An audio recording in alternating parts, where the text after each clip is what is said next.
Hi everyone, good morning, good morning, good morning. Welcome back.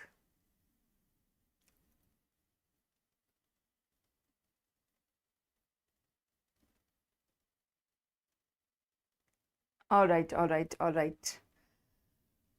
So we meet again to discuss our today's newspaper, and that is the 7th of May, and we will be discussing important articles. We have a lot of important articles today, especially from the perspective of prelims. We have a few important terms and indexes for you. All right. So that is what we will be discussing. Shall we start? Are you all ready? Yes.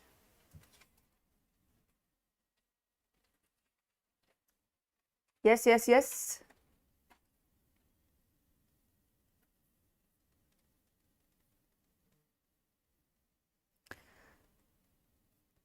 All right. Okay, let's begin. And with that session, we'll start with our first news. Our first news, that is understanding inequality in India's growth story. So this article has come forward stating that although India is growing, we are not saying that India's growth is stagnated or anything. India is growing, but with that growth, inequality is also growing, right? We feel like inequality is getting curbed, but no. The Gini coefficient especially makes sure of the fact that this is in fact true, that inequality is increasing. Okay. Now for that we need to understand, yes, for that we need to understand what Gini coefficient is. So we'll talk about that. And hi, good morning. Could you please share the PPT? I'm not able to see. You can get the PPT, you see right below the comment section, you'll see a pinned comment. In that you have a link to a channel, and there you can find the PPT, okay? Yeah, there you get the daily PDFs, all right? Okay. So first of all, let's talk about our Gini coefficient, and to understand what Gini coefficient is, just understand that this is a kind of index. This is a kind of index that measures economic inequalities. Okay. What is it measuring? It is measuring economic inequalities. How is it measuring economic inequalities? It has a score of 0 to 1. What does it have? It has a score of 0 to 1. Good morning. Hi everyone. It has a score of 0 to 1, and in that score of 0 to 1, it will measure where you have equality, where you have more inequality. Okay, that is the range. What is the range? 0 to 1. Range of what? Gini coefficient. What does Gini coefficient do? Gini coefficient measures economic inequality in a region, right? Because it is certain that somewhere growth can be happening, but alongside that, inequality might be increasing. The gap between haves and have-nots might also be increasing, right? To measure that, we use Gini coefficient. Now, Gini coefficient measures it on the range or a scale of 0 to 1. Now, 0 means perfect equality. This is confusing. Please remember this for prelims. 0 means actually perfect equality. That means there is no inequality. Now, traditionally, if you see a score 0, you think we are performing bad, right? If you get a 0, that means you're performing bad. In case of Gini coefficient, 0 means perfect equality. You're performing perfectly. So in prelims, this gets confusing sometimes when they give you the statement that 0 means perfect equality, and you will be like, how can 0 means perfect, right? 0 would be like bad performance. That's how we get 0, right? So that creates a confusion. So just remember, in Gini coefficient, 0 means perfect equality, that like 0 inequality. They are referring 0 to as 0 inequality. Okay. And 1 means perfect inequality, right? 0 is perfect equality and 1 means perfect inequality. First of all, this is necessary for your prelim segment to understand. Is that clear? One summation because it is probabilistic. Okay. Okay. Good morning. Hi everyone. So, is that clear? Do you understand Gini coefficient first of all? To understand this article, we need to understand Gini coefficient. So, if that is clear, then we can move forward to the article and see what the article is talking about. Yes? All clear? Perfect. All right. Let's move forward. So, article is pointing out that there are new trends rising. What kind of new trends are rising? They're saying that in terms of rural and urban population, when you see the gaps, the trend is very different. How is it different? That in today's world, we would assume that the gap would be more in the rural areas because of the lack of development, right? The gap would be more. But actually, in fact, the gap between haves and have-nots is more in the cities rather than rural areas. Where is it more? In the cities. Now, if it is more in the cities, how does that happen? How is it happening? It is happening because the data very clearly states, if you just look at this data in all India disparities, then we have rural disparities, then we have urban disparities. These three ratings are given here. Yes. In these three ratings, just try to understand one by one. If you'll see year by year and how the coefficient is ranging, in terms of food, you will see this is the consumption expenditure. Okay. This is the chart for consumption expenditure. Try to understand. This is all India consumption expenditure, that is 0.25. The inequality is 0.25. In rural areas, it is 0.22. In urban areas, it is 0.25. What they're trying to say is actually urban areas or cities are facing more inequalities as compared to the rural areas. Especially in terms of food expenditures, what you will see is that cities have large scale divide because some of them are able to access to the luxury food items and some of them are not even able to get their daily wages, get their daily food requirements, get their daily nutrition requirements. So that gap is very huge. That means the food gap, the food consumption gap is more in the cities as compared to the rural areas. Is that clear? Do you understand the first statement? Yes? Okay. Coming to the second thing, that is non-food expenditures also, you'll see that urban areas are much higher. Yes, in overall also urban areas are much higher. Rural disparities are very low. Rural disparities are very low, right? And if we talk about urban-rural gap, naturally the gap is higher in the urban areas as compared to the rural areas. Yes, as compared to the rural areas, they're more. Is that clear? Yes. So now to understand inequality levels, we see that first of all, the gap, where is the gap wider? Okay. Let's understand that the gap is wider in urban areas. Do you understand that? Yes? Why is the gap wider? Because they say that the super rich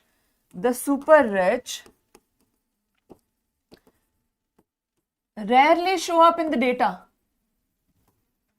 They don't even show up in the data because they're that rich that their wealth cannot even be accumulated here, right? The super rich are completely out of this, right? The official numbers underestimate inequality. That's why we underestimate inequality because they're not even made a part of it. Is that clear? Because of that, there is a divide. Urban and rural divide, if we see in the cities, it is said that the top 5% population, that means the top 5% richest population of the city. Okay, just listen to this very carefully. We're talking about the city. In city, we are talking about top 5% of the people. They are spending 9 times more than the bottom 5%. That means the richest 5% are spending 9 times more than the poorest. 9 times of income difference. That displays 9 times of income difference, 9 times of inequality. Yes.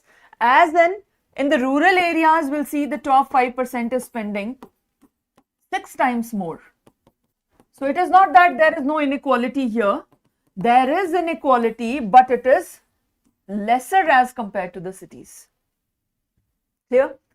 This will become a statement directly in prelims question. This is going to become a statement that in cities the gap is higher, right? To understand that, to be sure of that statement, you need to understand this. So just listen very carefully. What is happening? Do you understand that? Do you understand what is happening here? Yes? Okay. So in cities we have 5%, top 5% using 9 times more the resources. Using 9 times more the resources. Is that clear? Yeah. In terms of non-food expenditure also the same kind of data can be seen. However, if you see non-food spending, the higher Gini coefficient, the highest Gini coefficient is 0.36 and the mean ratio is 1:1.51. Okay, that is, this is where the biggest social divide occurs. This is the biggest social divide that is in the non-food spendings, because what does this signify? What does this signify? That while the industries are growing, while the country is growing, while the city is growing, there is still a large scale population that is not able to keep up with the modern lifestyle. Because non-food expenditures mean the expenditures on electronics, modern technologies, resources, accessibilities, right? You are spending on that. And if you are not able to spend on that, that means the modern lifestyle that we have brought into the cities, these people are not able to access that. These people are not able to use that. That means the whole growth spectrum that we see for India is not exactly on ground scale, right? The difference is too wide for us to say that development has reached everyone. No, it has not reached everyone.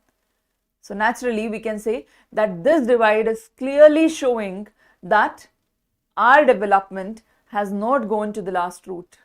Our development is not penetrating properly. It has been concentrated in the hands of a few people who are rich enough to utilize it. Is that clear? Do you understand that? This is a very important topic for mains as well. Stay with me. Keep understanding. If there's any doubt, any query, please keep asking. Do you understand this? Yes? Okay. Moving on to the next one, urban dominance. Urban overall ratio is 1.41, rural is 0.83. You see the difference, urban and rural? It is very clear that economic growth is obviously centered in cities. Cities have more economic growth, cities have more development, more new technologies, etc. Like rural consumption is obviously anyway behind the cities, and now because of less penetration, it is going to be further behind. Yes? Exactly. Third one is food stability. There's lowest Gini coefficient 0.22 in rural, right? Food security programs are there, essential goods are there. Their, consumption is more equal than other types of spending. So this is least of our worries. However, in cities, this is a concern. In rural areas, this is least of our worries. Everything is going fine. Non-food expenditure is, however, troublesome for us. Yes? Yeah. Food stability is fine. That has lowest Gini coefficient, and as low as you go, you move towards zero. If you move towards zero, you move towards perfect equality, right? So low Gini coefficient is actually good. Higher Gini coefficient is actually bad. And food stability has lowest Gini coefficient. That means this is not our concern. Our concern is non-food spending that is creating the further divide, because we are not able to bring forward our population towards the modern technology, modern lifestyle. They are not able to adopt that. And why not? Because we have created that divide of haves and have-nots. Is that clear? Yes? Do you understand that perfectly? Alright, so we've seen that non-food spendings also. Another problem that this article raises is the class problem, right? Class problem is the factor where we see that we just look at whether people are working or not. The article says we should rather look at what they are working at, or what they are working for, or what they are working towards. What kind of work they are doing, that should be looked upon to understand inequality properly. Like if we say, if people are working, they might be working in Manrega as well. Now, working in Manrega, do you think they are creating a wealth here? Do you think they get wealth accumulation and creating generational wealth in Manrega? No, right? They are only working for their daily wages. So, what kind of work they are doing, in what arena they are working, that should also be considered as a part of understanding inequality to its basic level. Do you agree there? Do you agree? Yes, this should also be a part of it. The quality of work, the place you work at. Having work is not just enough, right? That is what the article is saying. You have work, that is fine, but it is not enough. It is not going to change your lifestyle. And if it is not going to change your lifestyle, you definitely need to change that. Because in this spectrum, the winners are the business owners, right? People who have government security jobs, right? These are the winners. However, in discrete incomes of people like farmers, etc., they are at loss. They don't have that kind of lifestyle. They don't have that kind of development. And if they don't have that kind of development, then the divide is never going to be fulfilled, right? Manual laborers, informal workers, where do they get counted? Where do they get counted? How are you going to discriminate that difference, and how are you going to understand that inequality? You won't be able to do that without taking the class into consideration. The class problem is something that you need to consider. Only then you will have a good data of inequality, right? So the basic takeaway from here is that we have inequality, we know that, but growth sometimes shadows it. Growth sometimes shadows it, like we are growing, and we forget to look behind and see that while some part of the country is growing, 10%, 15% of the population is growing, rest of the 85% is drowning. They are still drowning. We have not been able to bring them along us. That is the problem. That is the core problem of inequality. You understand that? Yes? Yeah. This was our article regarding inequalities. Is that clear?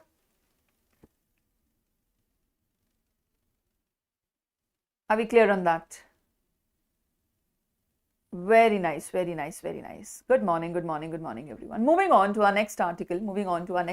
Another important editorial that we have today is regarding the healthcare system of India, right? They're saying that you need to fix the structural gaps in the healthcare system. What kind of structural gaps exist and how do we fix that? That is what the article is talking about. First of all, whenever we talk about healthcare system, we say we don't have enough hospitals. The very first problem that will come to your mind is we don't have enough hospitals, or we'll say we don't have enough doctors, or we'll say we don't have enough staff, or we don't have enough infrastructure, right? But the problem they're highlighting is it is not just the doctors.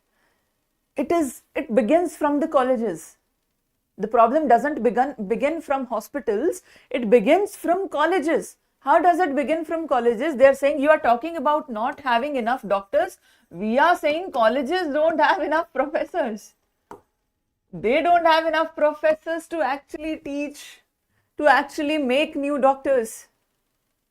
And even if they do, the senior residents who are supposed to go and work and have field practice, they are not willing to go to rural areas.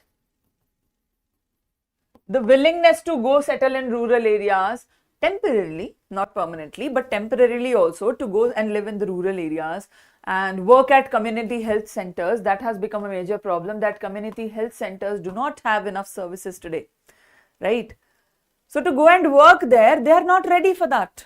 And if they're not ready, we already have a shortage of colleges, then we have a shortage of professors, then we have a shortage of senior residents there, and most of them are not willing to go to the rural areas, and they use their connections just to stay where they are and avoid going to rural areas. How will you be able to spread better healthcare system everywhere if this is how our doctors respond, if this is how our residents respond? That is where the problem begins, because once this system is fluctuated, the entire system for community health center gets fluctuated, and with that fluctuation we are not able to provide community health centers with doctors, with medicines, with guidance, with stability, with better administration.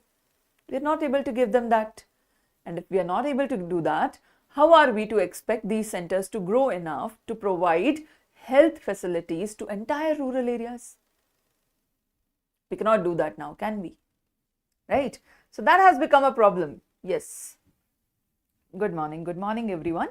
Yes. So this has become a problem, and to resolve this problem, the article is suggesting a lot of measures.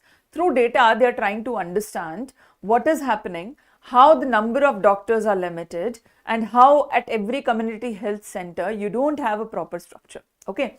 So what they're saying is, anyway, you have less doctors, right?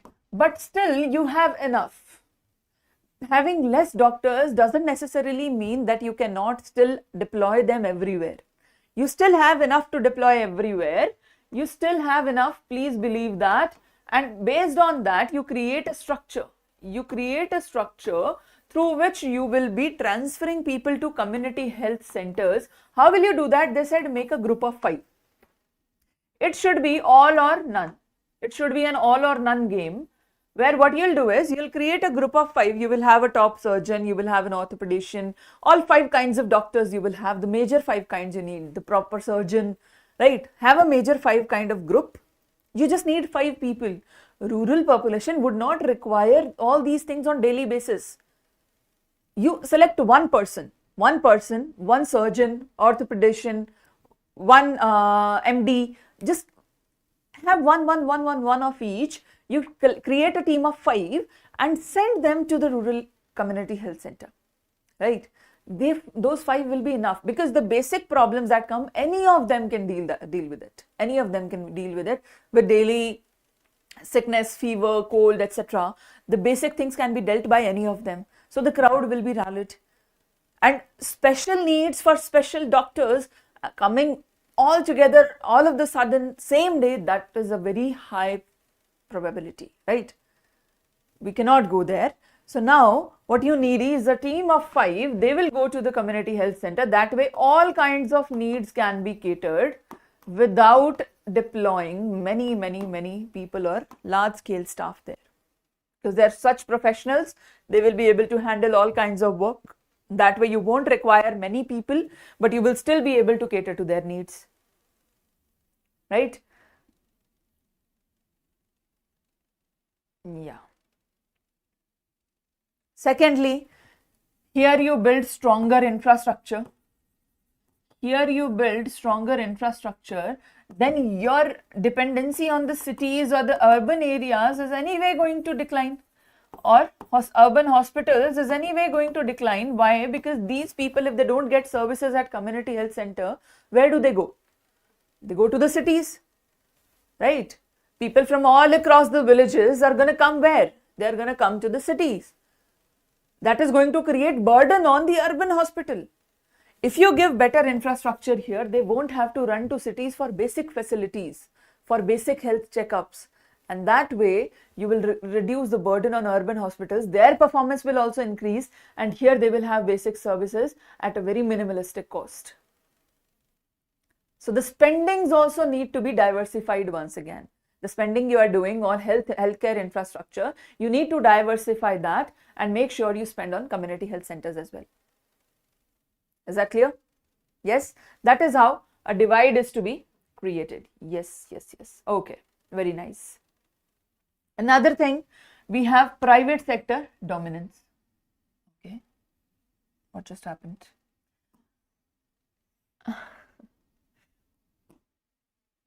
Another thing, we have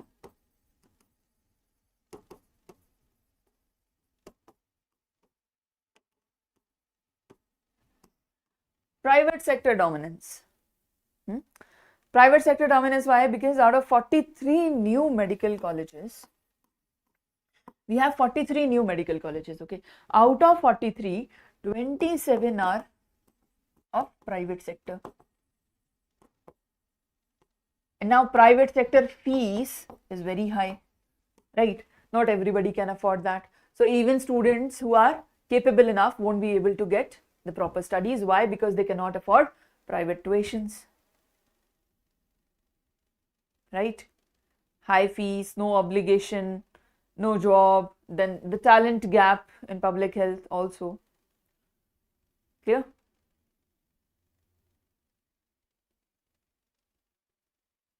Yeah. Then we obviously need more doctors or more professionals, because right now we have about 5491 community health centers.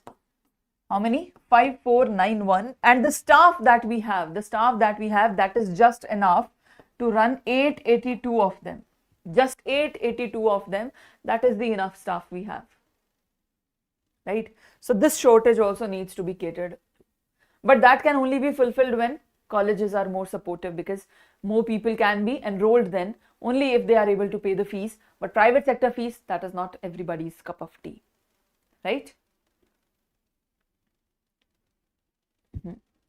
Can structural deficit be one impact of a revenue deficit? Of course it is. It is directly impacting the revenue as well. If you have structural deficit, more and more people are going to depend upon single structural units. And if that happens, revenue is obviously going to take a hit. Yes, it is directly related to that. Yes, exactly. Clear? That was our news. Details have been written down here. You can find the PDF and read that. Moving on to our next news. I hope this one's clear. Moving on to our next news, that is CJI's role in EC appointments was temporary pending new laws. Okay. Try to understand the issue. Try to understand the story, what is happening here. It is that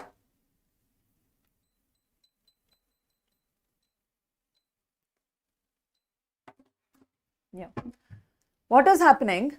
Supreme Court recently came up with a guideline. Okay, not recently, like in the past few years. Supreme Court came up with the guideline that a question was raised that there are no conditions, no compositions, nothing has been explained about EC. Election Commission, how many members would be there, how would they be appointed, terms of office, etc. is not clear, right? If you've read polity, you must understand that not a lot of things are clear about that position, about that body. So a petition was raised and Supreme Court said that, okay, we will come up with something, because petition was saying that if nothing is defined, that means the body is autocratic. The democracy of the body is necessary. The stability of the body is necessary for constitutional process to run. And EC is like a very strong pillar that is holding up our democracy, right? You agree? Yes? Okay. So Supreme Court said, okay, we'll come up with something. So Supreme Court came up with a system where they said that, okay, EC would be appointed. The appointment in EC would be done by a panel. Okay. The appointment in EC would be done by a panel. That panel is going to include PM, leader of opposition, plus CJI. Okay. What is the panel going to include? These. Is that clear? Yeah. Prime Minister, leader of opposition, and CJI. Okay. This was done in Anup Barnwal case. Okay. This was done in Anup Barnwal case. That court decided this is how we will be appointing ECs. Who will be there? PM, leader of opposition, and CJI. Very good. Okay. PM, leader of opposition, and CJI. These are the people that will be included. Fine enough. Okay.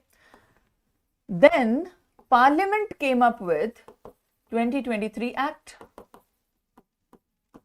In 2023 Act, this was specifically related to the appointment of EC. Okay. The 2023 Act came up, that is Chief Election Commissioner and Other Election Commissioners Appointment Act. Okay. CEC plus EC Appointment Act 2023. Based on this act, Parliament decided that there will be a panel. Yes, there will be a panel, but that panel is going to include PM plus leader of opposition plus union ministers. Okay, union cabinet minister. Not CJI, but union cabinet minister. Clear? Okay. So now a petition has been raised that this is in violation to the Supreme Court order under Anup Barnwal case. And how are you allowing this to happen? A petition has been raised.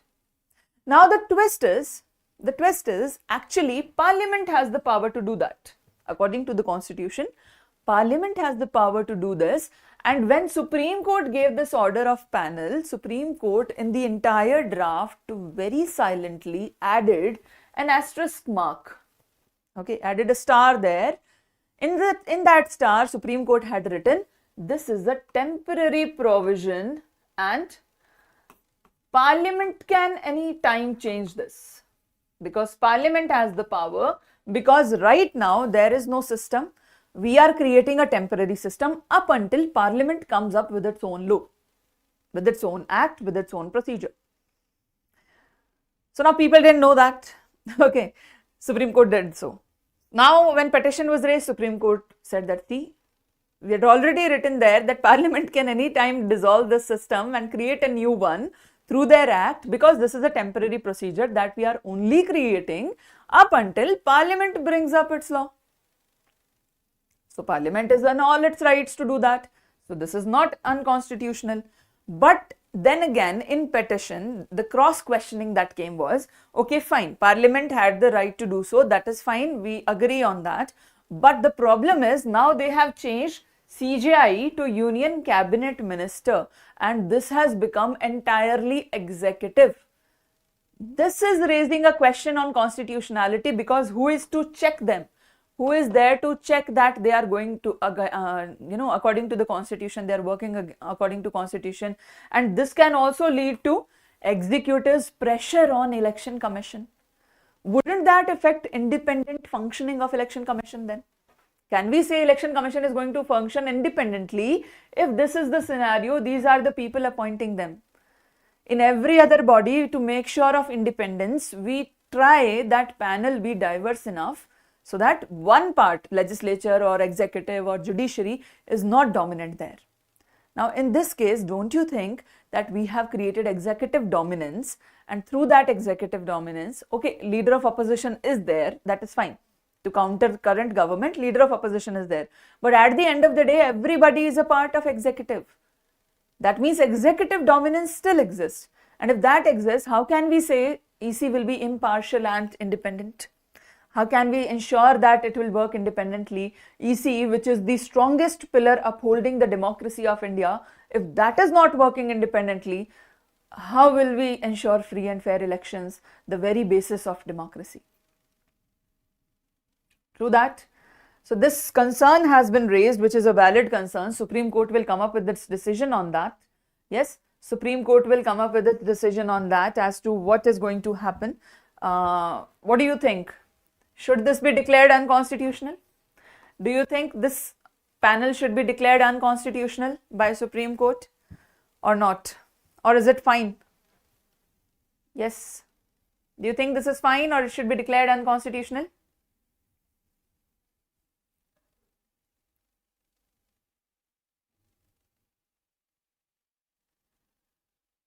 Yes. Yeah. Tell me your opinion. And up till then, we'll move towards our next topic, that is overall crime rate. Yeah. Yes. Until then, if you're enjoying the class, do hit the like button. Thank you so much for your support. Moving forward. Okay. So overall crime rate, that is our next news. You understood the EC part, right? The composition of EC and everything that can be asked. So next time you're reading polity, make sure you read Election Commission very carefully. The amendments that happened, unconstitutional. Okay. Practically, I think it cannot be declared unconstitutional. It won't be declared unconstitutional by Supreme Court, because Parliament is within its rights to do that. Right? So, but then again, if it is removing CJI from a position, they will also say that then include executive in appointment of judiciary. If you want us to add judiciary in appointment of election commission, why don't you allow us to add executive in the appointment of judiciary then? When NJSC came, why did you declare that unconstitutional? We were also trying to add executive. We were also trying to diversify your appointment panel. Yes, weren't we doing the same thing? At that time, Supreme Court was very eager to declare that unconstitutional and make sure that the panel should be restricted to Supreme Court only. Exactly, it is not unconstitutional because they have the right. Parliament has the right to do that. That's why when Supreme Court came up with temporary panel, they made sure to mention that Parliament can anytime override this with a new law. Yeah.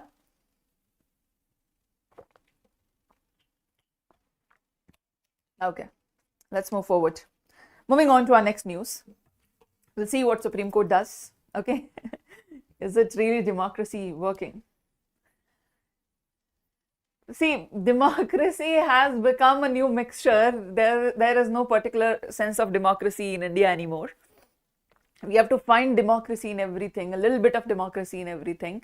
As a whole, India being democratic, that is only through right to vote. That's it. That is the only substance that we can see. Okay, moving on to our next news, that is overall crime rate has dropped. Now this new report has been published, and under this crime report, okay, NCRB, National Crime Record Bureau, you know National Crime Record Bureau? Yes? Yeah? Yeah, under which organization does this work? NCRB, National Crime Record Bureau. Under which ministry would it work? I'll specify it a little bit more. Under which ministry does it work? Let me know. Yes, take a guess. Under which ministry it works. Coming on, NCRB has released 2024 report. Okay, in 2024 report, they've said that overall crime rate has declined. Overall crime rate has declined by 6%, while cyber crime has been increasing by 17%. Okay, cyber crime has been increasing by 17%. The data that they're showing here, is majorly that overall decline is there, cyber crime is rising. However, offences against state, another reading here is important for you to notice, that offences against state. What do you mean by offences against state? Offences against the state means the majority here, that public property is being destroyed, all these things that are damaging the state, this has also increased by 6.6%. For example, in the recent elections, you've seen vandalism. Example I'll give you, did you see vandalism in the recent elections? After Ayodhya verdict, there was vandalism. Yes. After J&K repeal, there was vandalism. All these are crimes against state. Since state is taking strong actions, do you see state taking strong actions? Have we seen India becoming very adamant and strong in its decisions now? If state or center or power or government is taking strong actions, that means people are going to have more crime towards state, more crime towards government. That is called crime against state. This has also increased. Evidently, it is quite normal to assume that it would increase, right? Then crime against SC/ST. The crimes against SC/ST that are a major concern, there has been a decline, right? This has been down by 3.6%. This has actually been down by 3.6%, right? Especially towards SC. And if we go in specifics towards ST, if we talk about scheduled tribes, if we talk about, it is down by 23.1%. That is quite a decrease, right? 23.1%. Just imagine the crime decreasing to that level, right? This is the decrease that has been noticed here. Is that clear? Yes? Exactly. This is the current data. However, another statistics that has come forward is regarding suicide. Okay. Suicide statistics are a bit strange. Why are they a bit strange? Because two kinds of data can be seen here. Regarding men, we see the daily wage workers. The highest number of suicides have been seen amongst the daily wage workers. And in terms of women, we have seen the highest number of suicides in housewives. The housemakers, homemakers, housewives, the large number of, and evidently, if you talk about the gender gap out of suicide rates, at least 7 out of 10 victims are men. 7 out of 10 are men. Clear? Yeah. Daily wage workers hold about 31% of country's suicides. If 100% suicides are there, 31% of them are daily wage workers. They hold the largest chunk of it. Women are also suiciding. However, if we see about the gender gap, 7 out of 10 suicide victims are men. Right? Homemakers, unemployed people, students, every number is rising. Right? Another important data is drug overdose. How many have died because of, or the crime caused because of drug overdose? 50% increase in drug overdose deaths. 50% increase in overdose death. Yeah. Strange. Strange, right? Yeah. In this, Tamil Nadu recorded highest fatalities. Tamil Nadu has recorded highest fatalities. Now, what these data are showing us is that the crime towards others has majorly been cyber crime, where people are trying to win money, they're trying to conduct scam. But crime towards oneself, that is suicide or hurting oneself, this has increased significantly. This shows that people are not happy. People are not happy, they don't have resources, they're not able to live their life properly. This brings us back to the gap, inequality. Because of that inequality, when we look at other people's life and we see how better they are doing, we don't want to live. Why? Because we feel like, what kind of life are we living? It is not worth living, because look at other people, what kind of life they have. Right? So that sadness has somehow given us large suicidal rates as compared to previous years. Is that clear? Yes? Yeah. However, India has, the mental health has become a huge question, because all of these things are related to mental health. However, government has given us Telemanas. Have you heard of Telemanas? A helpline number for people who are depressed. This is Telemanas 14416. You call on 14416 and you get connected to Telemanas. If you are feeling depressed, if you want to share something, you don't have anybody, you feel like you have mental stress, you call on this number, you will get a counselor, they will talk to you for free.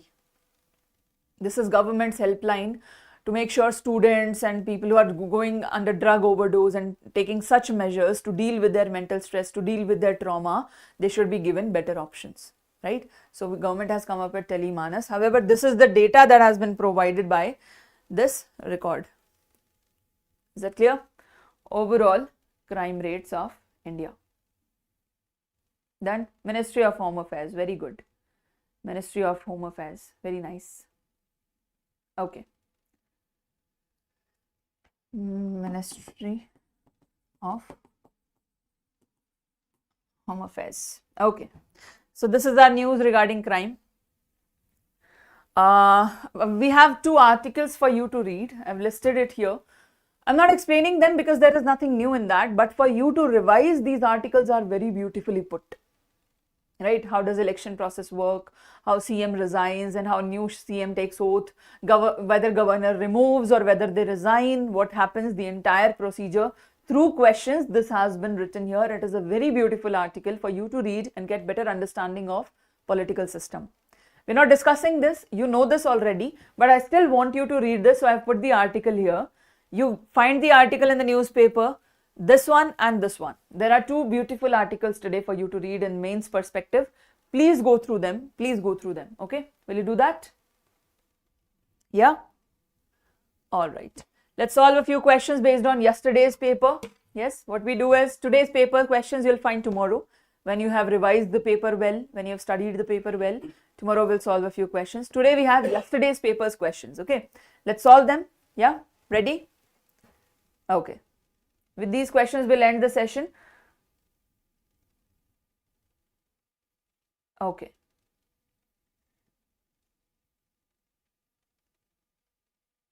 Solve the question quickly.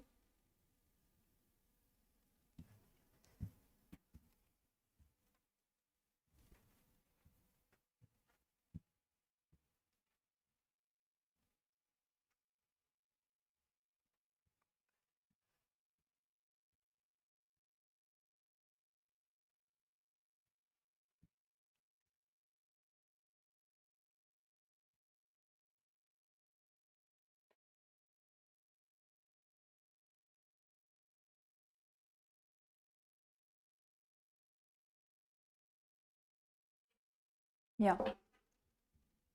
Done? Very nice. The answer is B. That is 3 only. We discussed this yesterday, right? Next question for you. Read quickly.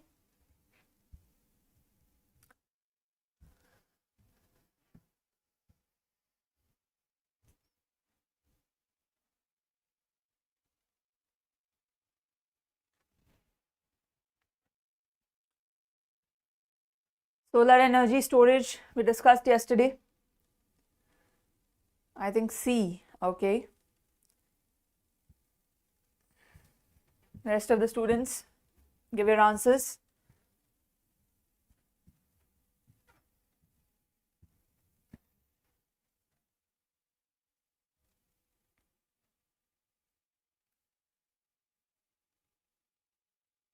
Okay. Very nice. The answer is B, that is 2 and 4. 1 and 3 are wrong. India's daily electricity generation is proportional to the share of total. No, it wasn't proportional. That was the whole problem. Standalone battery storage tariffs in India have shown rising trend due to increasing complexity. No, we've already had BESS, so why would it rise, right? Yeah. Last question, and with that we end our session.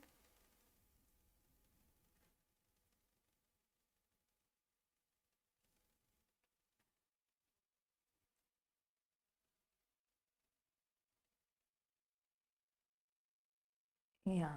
Quickly give your answer.